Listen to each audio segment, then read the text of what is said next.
Hey everybody, welcome to the I303 podcast where we talk about interesting insights and oddball opinions from the perspective of an IO.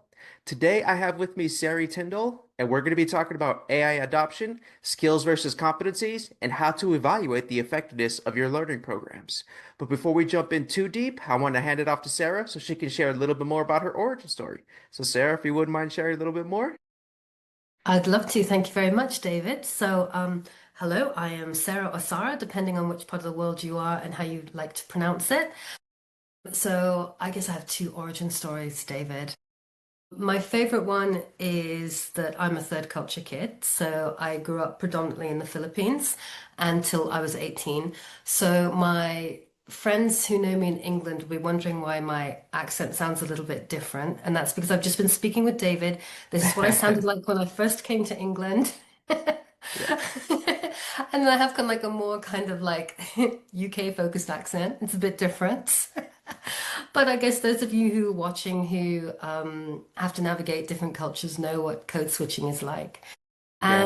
And so that's what that's like. And actually that kind of background of having to kind of like navigate different cultures is a real strength that came to me in L&D, really kind of like thinking about different perspectives, how someone might be experiencing a thing. And I think that's what I love the most. Sarah, let Um, me let me jump in real oh yeah. quick. So I've heard the phrase code switching, but for Oh our yeah. listeners who maybe are a little bit older and maybe have not heard that Of terminology, course. would you share a little bit more in terms Of of course, what that is? absolutely. Yeah. Yeah, yeah, yeah. And thank you for raising that, Yeah. David. Here's me assuming people know what that means. And this is why Yeah. it's important in L&D never to work on your own. Yeah. Yeah. There you go. So code switching is when you change how you act, how you Mm, talk, so kind of like for different contexts.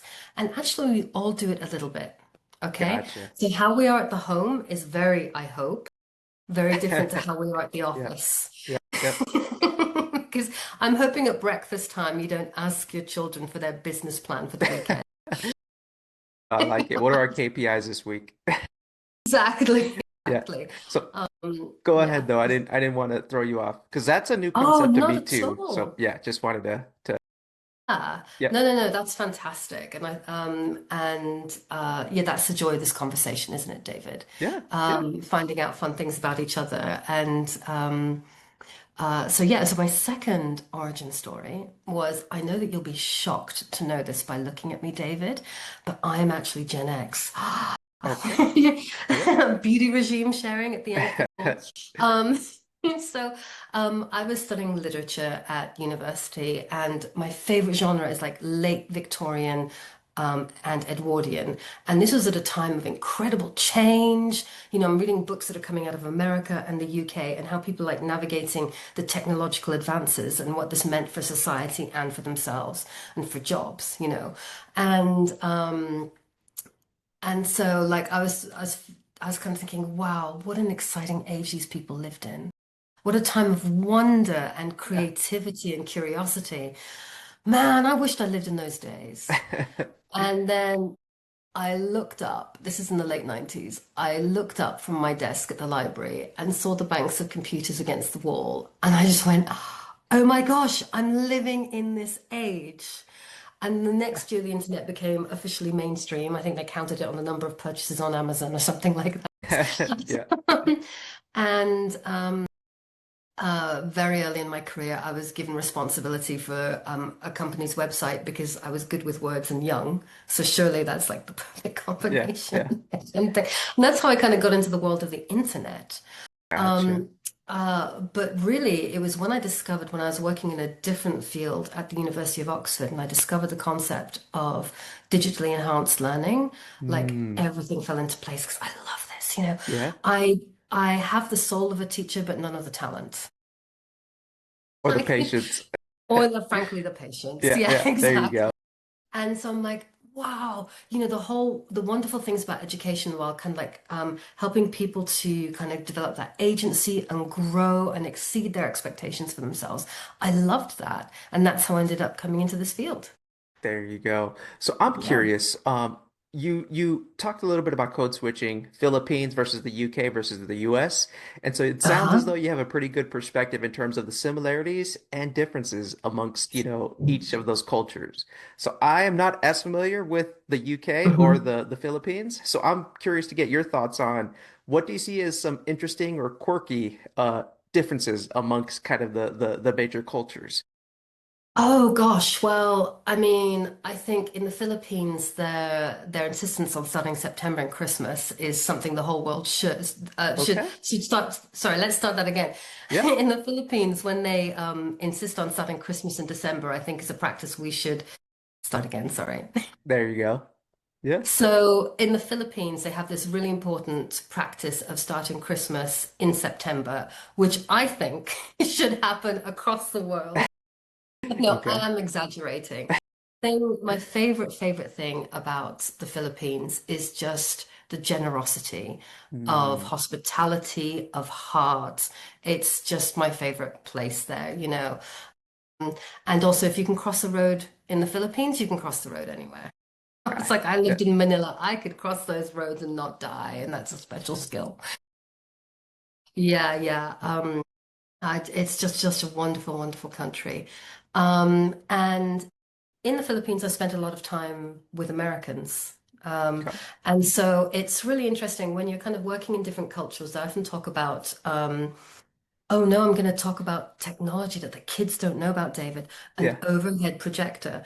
Oh, I know. So if you have like a home cinema, Yeah. they have that. That's a real thing, isn't it? Kids still Yeah. have that today.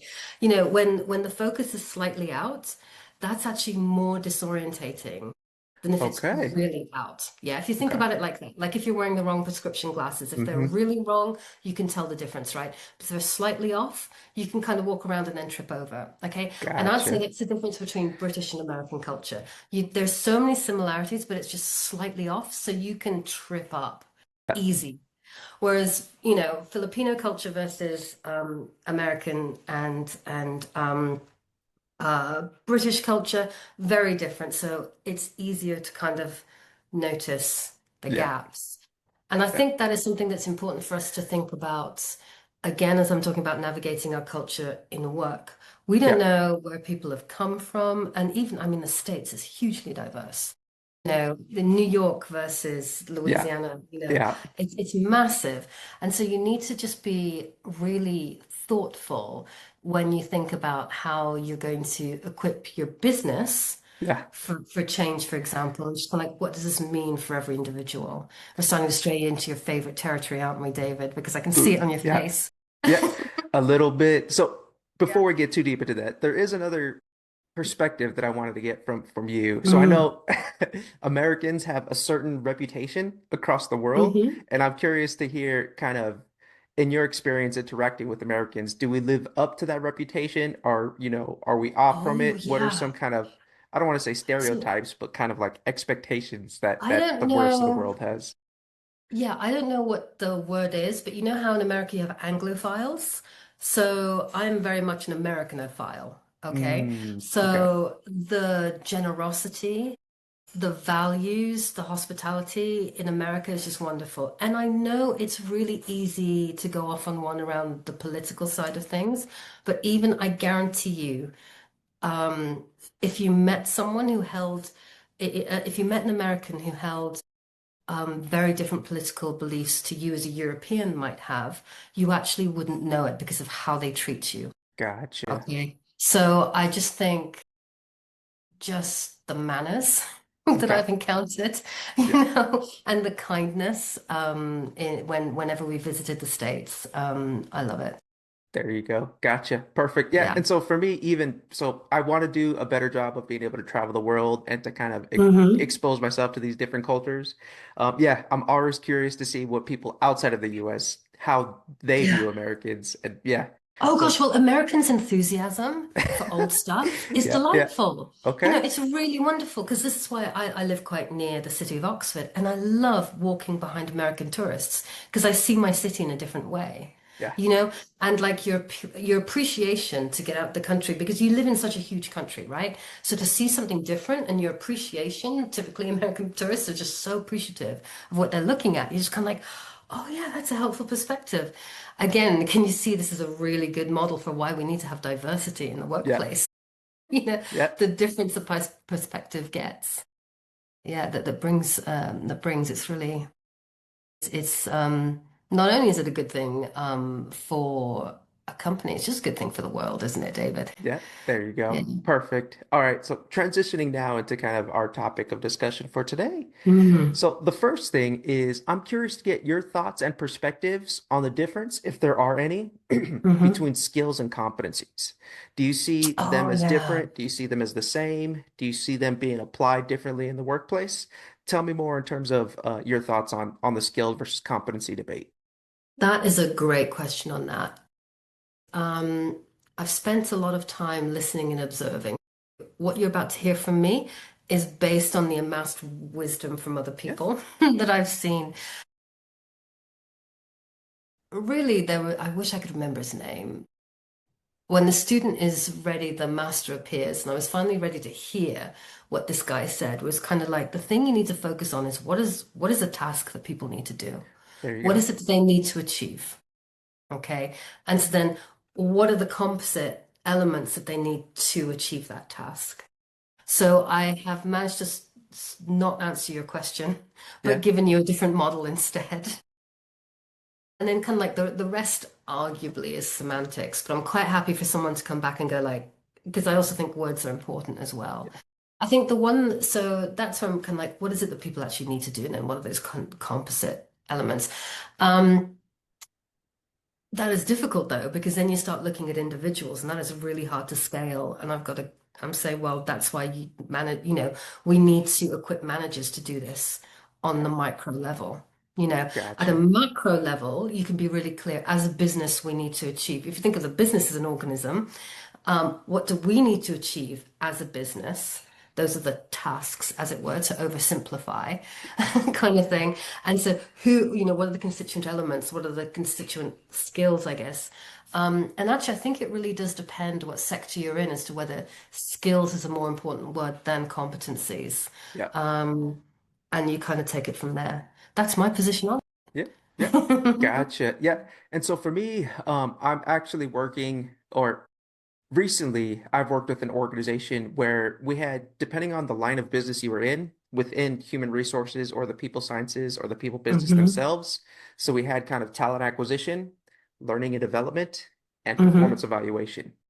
They each had a different definition of what it means to be successful within a particular task. So in talent acquisition, when hiring, they were using competencies, but learning and development Mm. used skills, whereas the performance evaluation team was using output or outcome.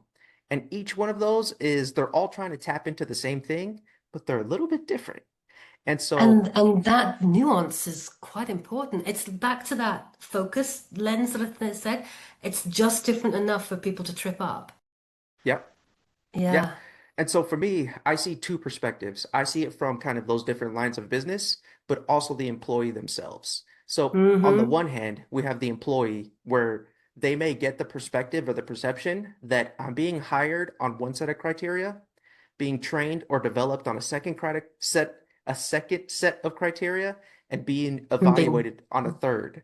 And so it's yeah. like, well, what exactly am I supposed to be doing? But to your point, Mm.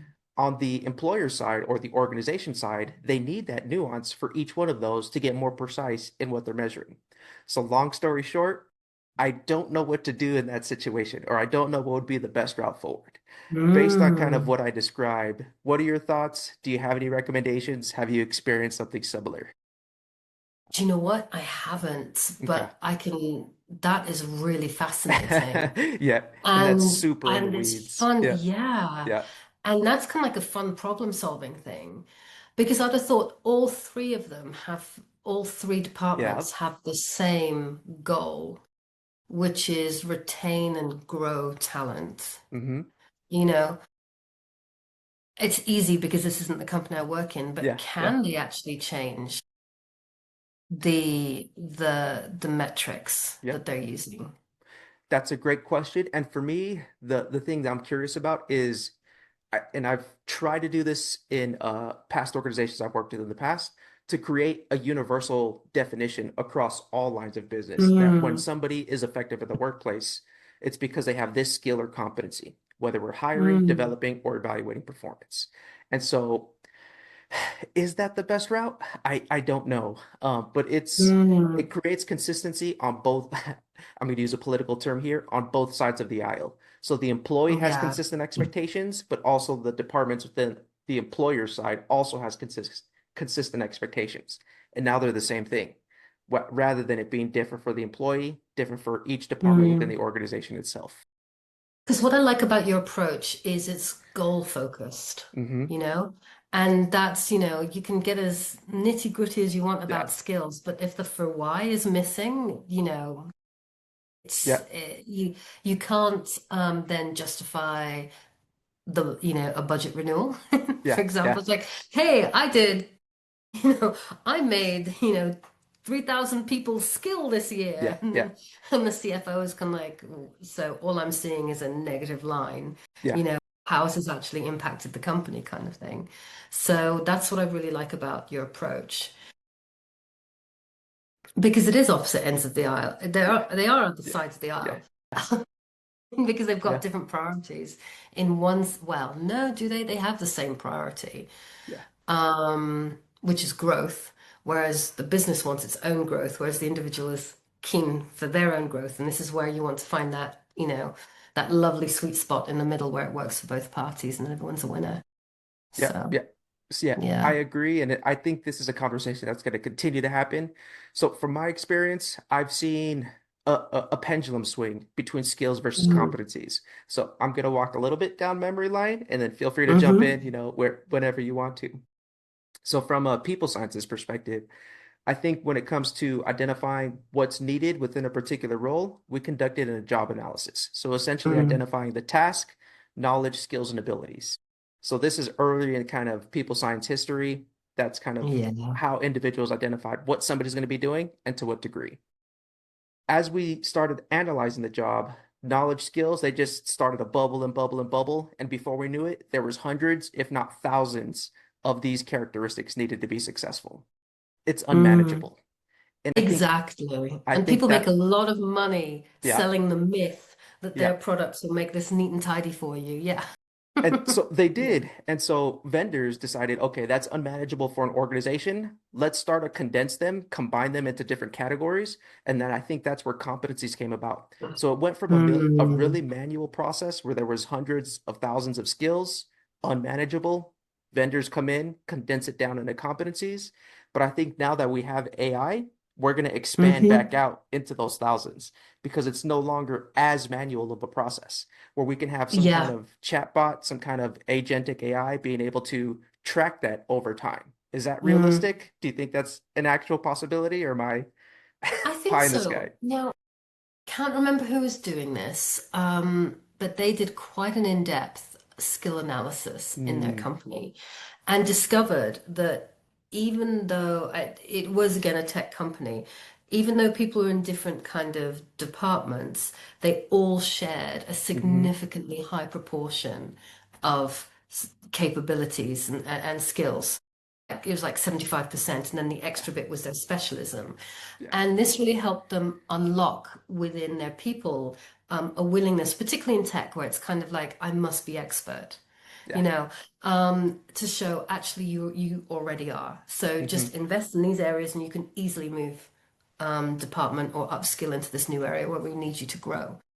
And what is beautiful about AI is that can take all this really complicated Yeah, information for you and précis it.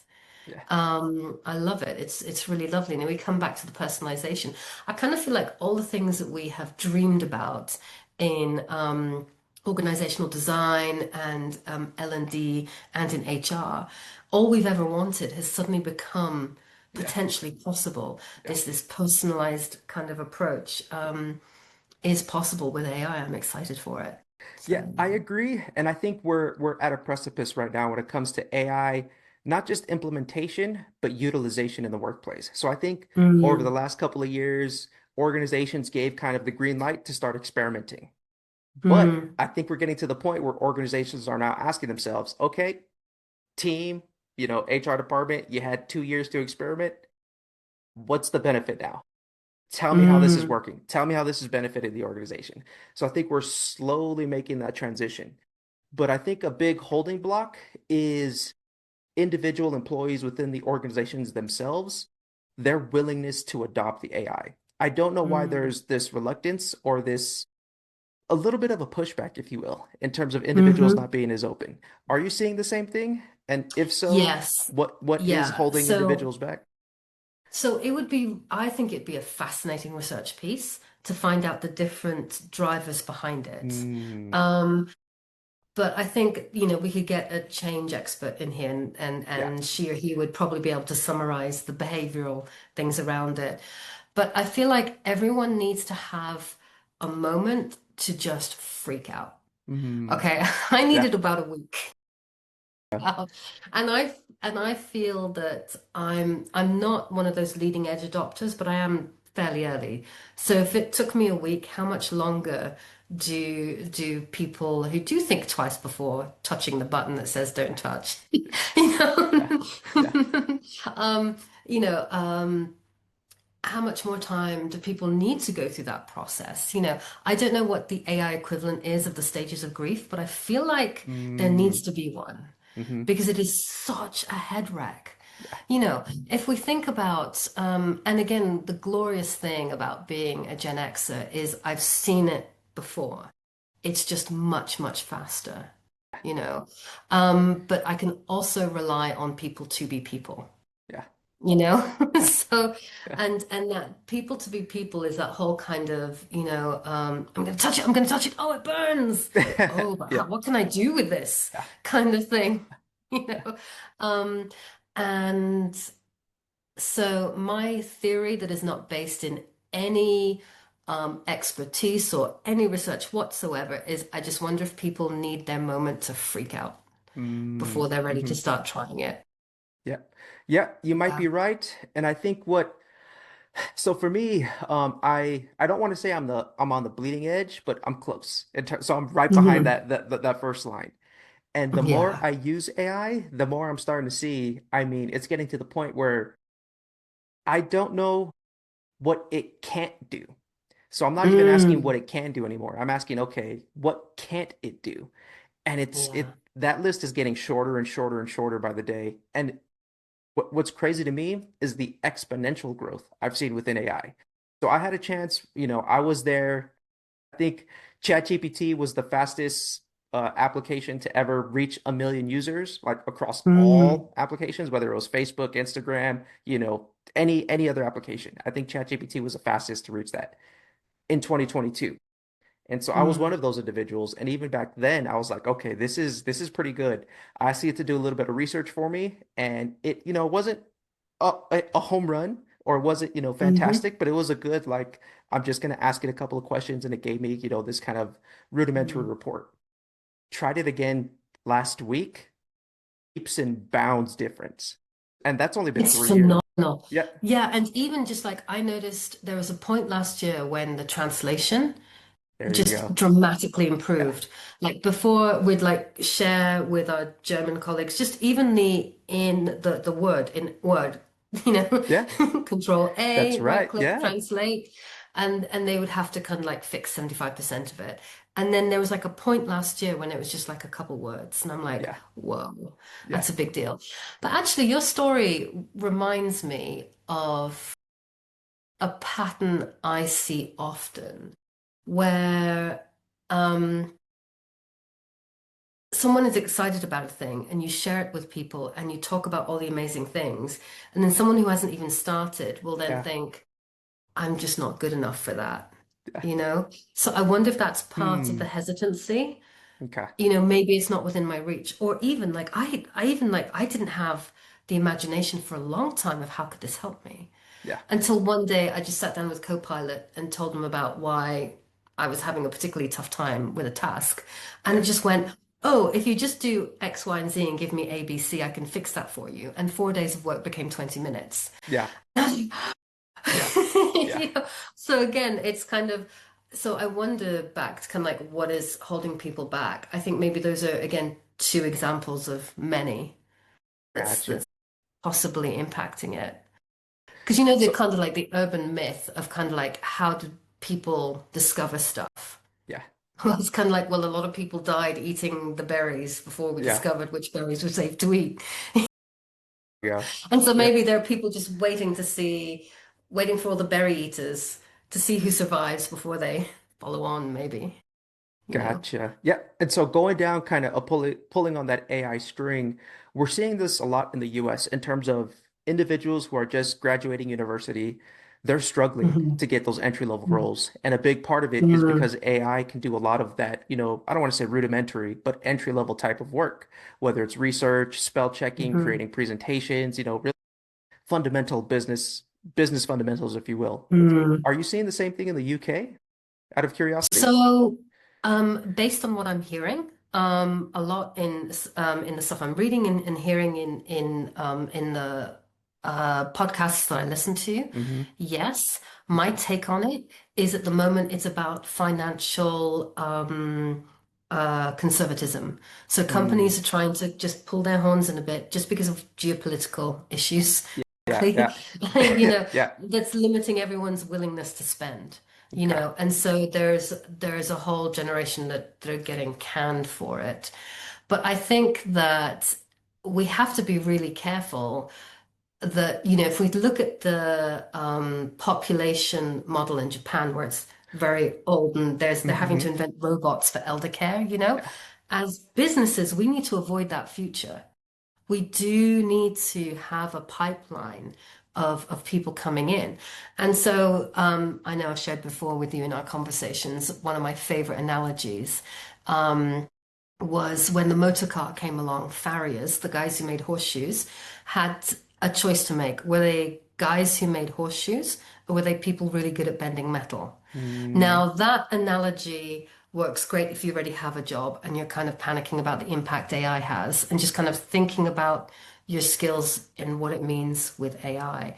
yeah. And I know there's some really advanced thinkers around AI who are screaming at this, kind of like going, but agents are going to trash all of that. Yeah. And I just want to give a shout out to let me get his full name because he did some really clever thinking on this. Ash Mehta, Mehta. If you look up A Ashwin, so Ashwin, and then Mehta on LinkedIn, he does some really fascinating kind of future thinking about the future of work and the role of agents and stuff like that, which kind of dumps my analogy on the head a little bit. Yeah. But I would then argue back with him to kind of say, but we've still got so many steps to get to that point that I still think that my analogy holds, you know? Gotcha. So Yeah. equip yourself for the now and the next, Yeah. and then let's face the next, take that next best step kind of thing. Um, Quoting a song lyric from Frozen 2 there. There you go. Um, there we go. Um, but as companies, we need to protect ourselves and think about skills of Yeah. kind of like, are we just trying to make our farriers make shiny AI horseshoes? Yeah. Yeah. Yeah. Or do we need to stop and rethink completely what it is, how we serve our market, and how do we need to create a talent pipeline to do that? Gotcha.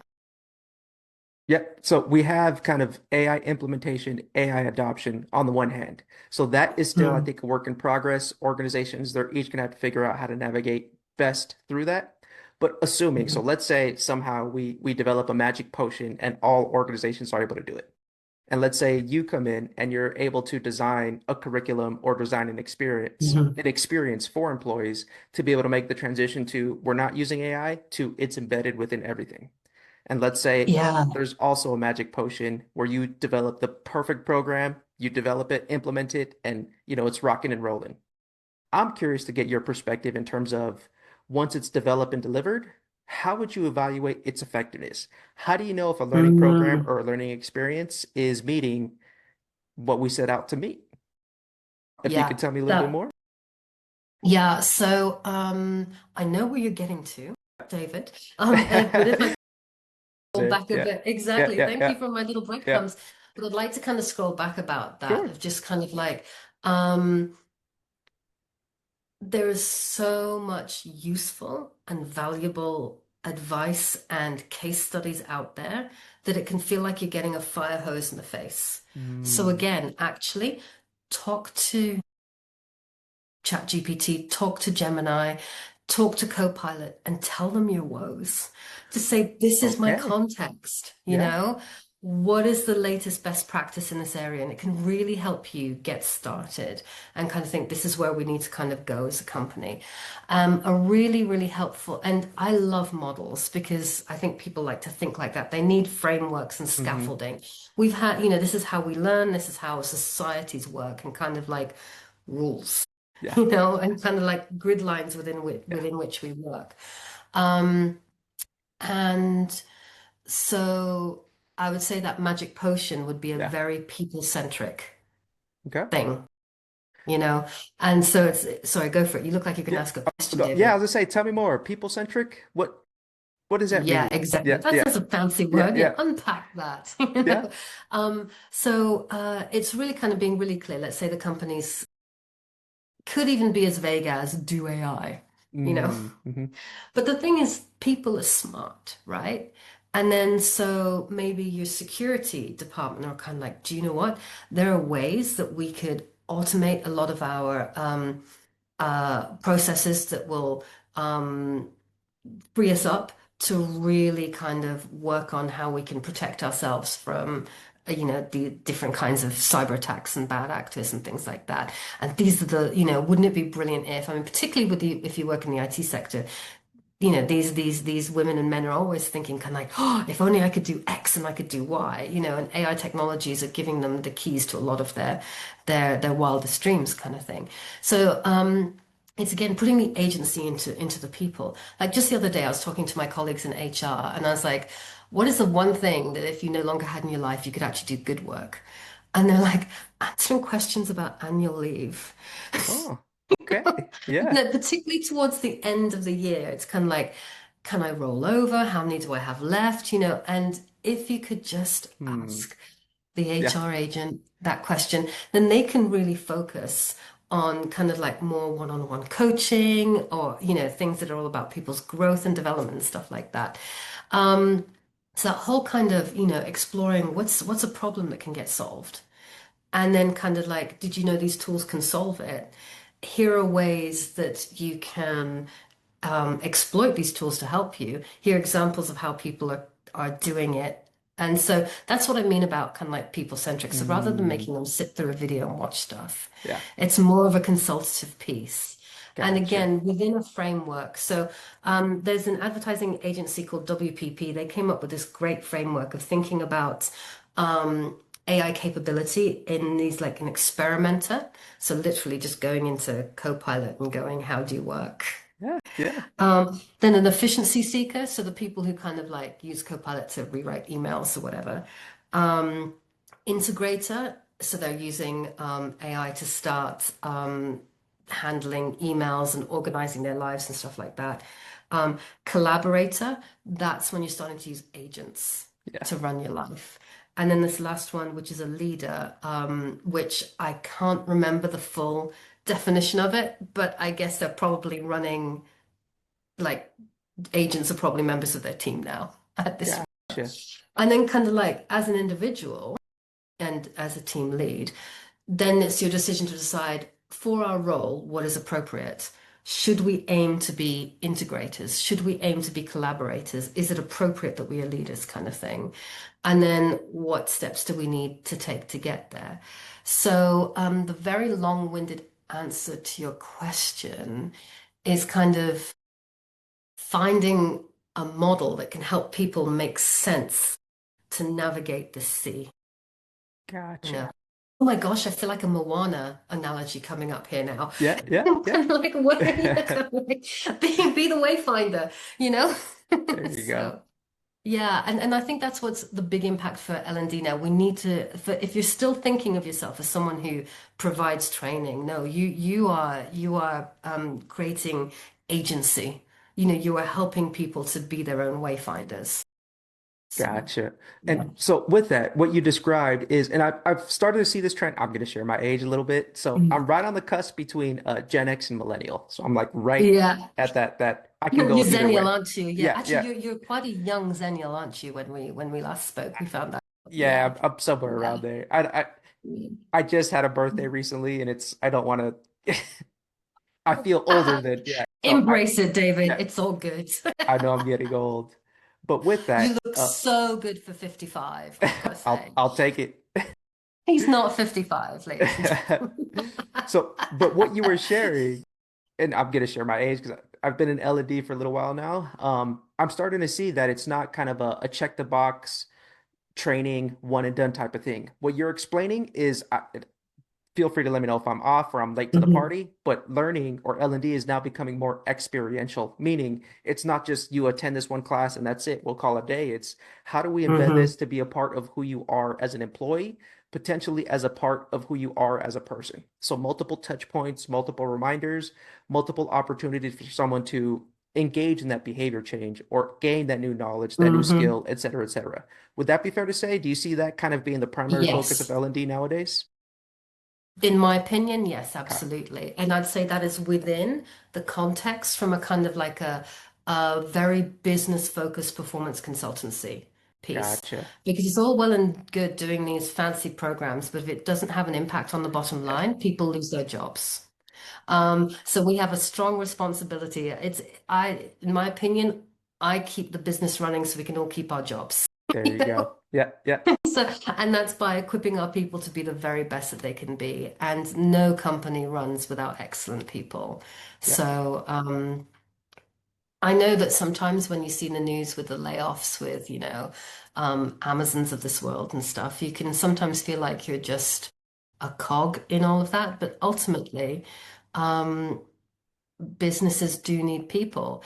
And you will read these articles and hear these podcasts about people kind of talking about, oh, eventually it'll just be agents running the world Yeah, kind of thing. But then again, another book reference yeah. from the Water Babies, where the idea of kind of like, it's a bit of an analogy, these kind of like these agents can kind of uh, create things.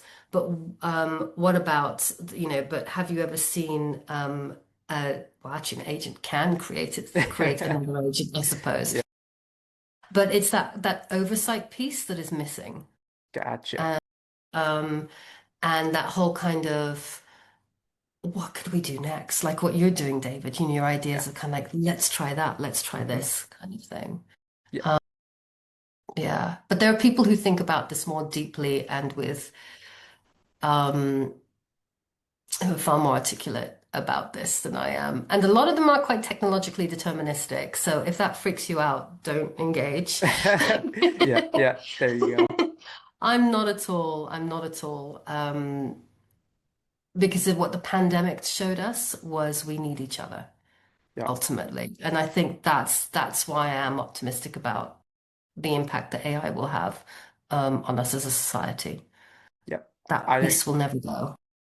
I agree. And to your point, so circling back a little bit, I agree L&D is transitioning to be more experiential. I also agree that individuals need kind of models to be able to lean Mhm. into, to be able to determine how best to move forward. So bringing those two Mm. together, L&D, learning experiences and models or frameworks, do you have one in particular Mhm. that is your go-to in terms of we develop, So, deliver oh this yeah, my program? whole kind of, yeah, and here's the Yeah, breadcrumb. So, yeah. so far I haven't been able to break this. I don't Okay. know, do you have the little diagram ready that we made together? I didn't prepare I it. I'm sorry. Yeah, no worries. I do. I have it in our shared document. So would it be helpful if Awesome. I pull it up?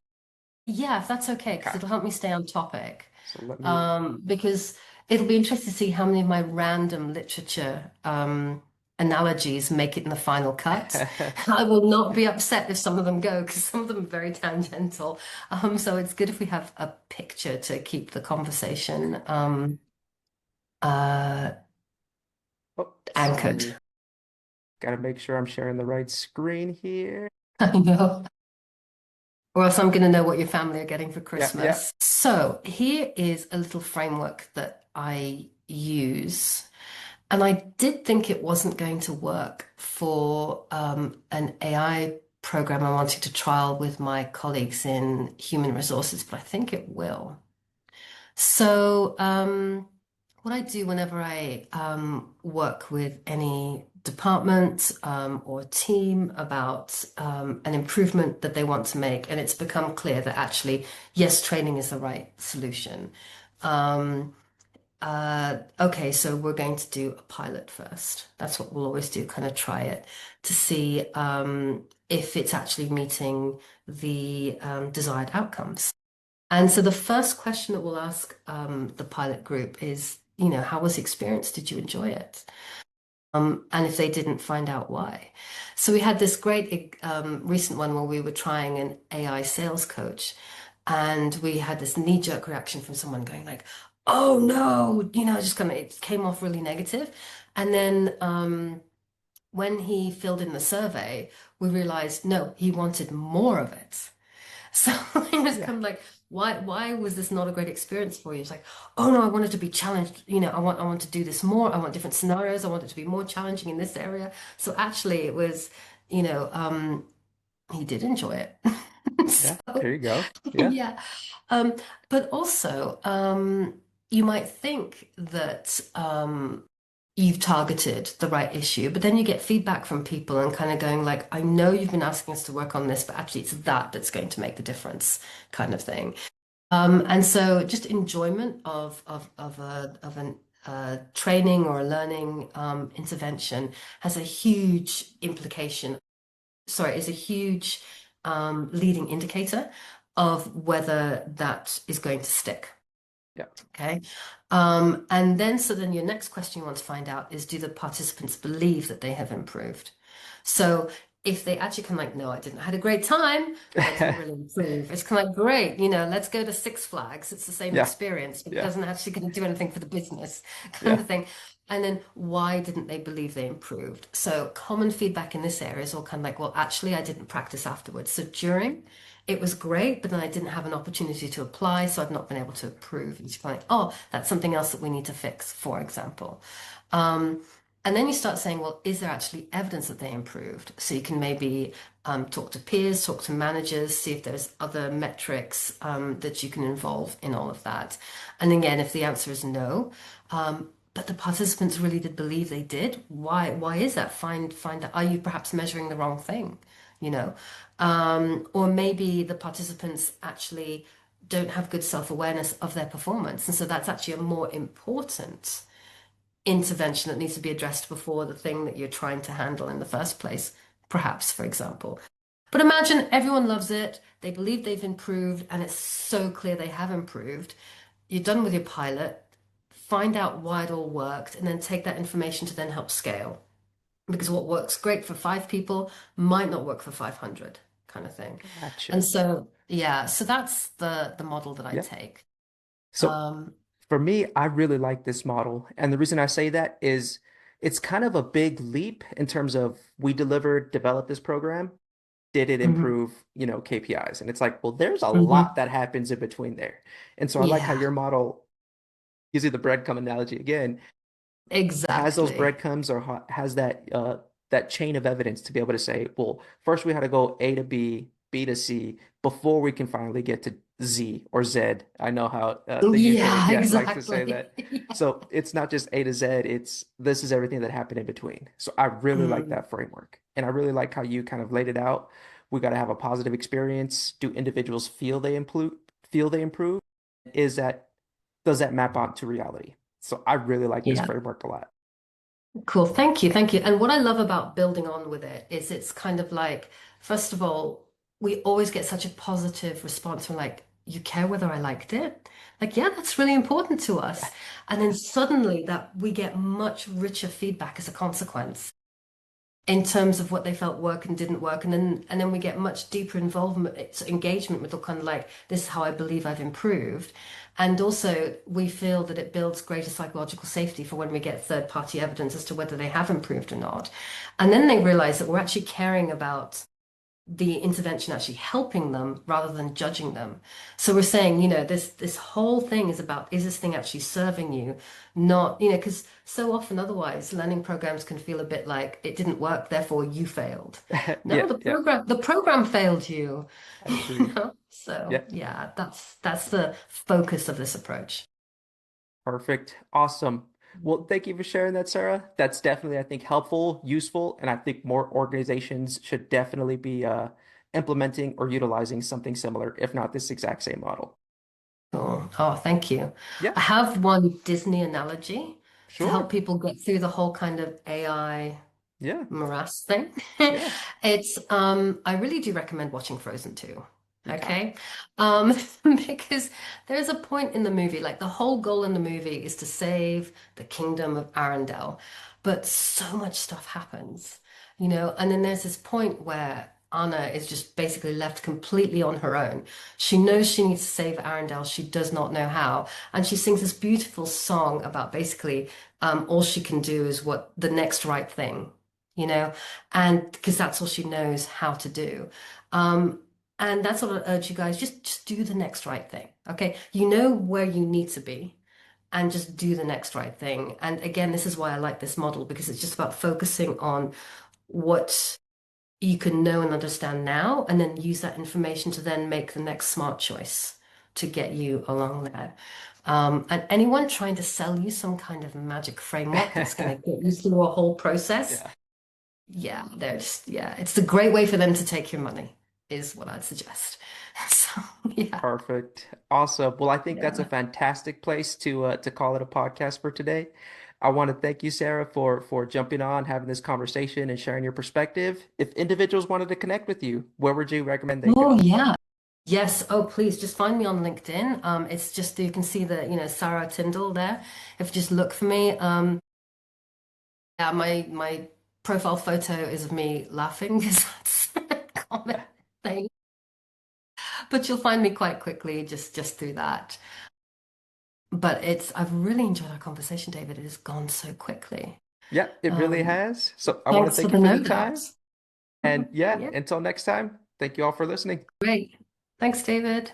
See you guys.